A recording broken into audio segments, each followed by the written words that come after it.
Namang langit sa pakiramdam kapag lahat ng pangarap mo at lahat ng minanifest mo last year ay unti-unti mo nang nakakamit ngayong taon. Talaga namang solid!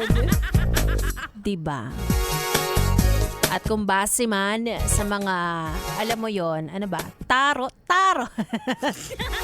Sa mga reading sa'yo, naniniwala ka ba sa ganun? Yung mga kapalaran ng buhay. Magiging maganda daw ang takbo. Tumakbo ka pa.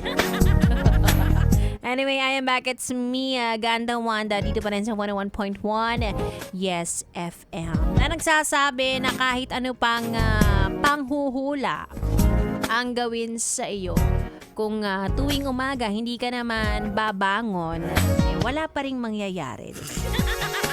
Maaring pwedeng sabihin kasi, ay, alam mo, magiging milyonaryo ka ngayong 2026. Di ka naman gumikilos. Wala ka naman paano mangyayari yun? Paano? Diba? For example, uhulaan ka, mananalo ka sa loto. Di ka naman tumataya. Paano mangyayari yun? Kaya wag kayo masyadong umasa sa mga ganyan, di ba? Nakakatuwa lang isipin na baka sakali or may pag-asa pa na magbago ang mga buhay natin. Pero dapat gabay lang yan. Wag mo dyan paikutin ang buhay mo. Kaya sinabi, ay makakapangasawa ka ng napakaganda. Hindi kita sinagot. Charot lang. O kaya naman, magkakatrabaho ka next month. Hindi ka naman nag-a-apply. So, alam niyo, naiintindihan nyo na dapat ang mga hula, ang mga gabay ng bituin ay sasamahan nyo ng kilos para ma-achieve nyo. Diba? Kaya naman papasa ka sa exam. Hindi ka naman nag-review. Paano mangyayari? Huwag tayong maging palaasa, kumilos tayo para sa ating sariling kinabukasan. Diba? Ganon! O talaga di ka marunong, 2026 na, oy. Sige, pwede rin, huhulaan mo, diba? Parang ililibre ka ng katrabaho mo. Sa pilitan. Nabit ka, uy! Tatanong ko si Biboy, uy, sabi sa mga cards ko, ililibre daw ako ng katrabaho. Feeling ko ikaw na yon.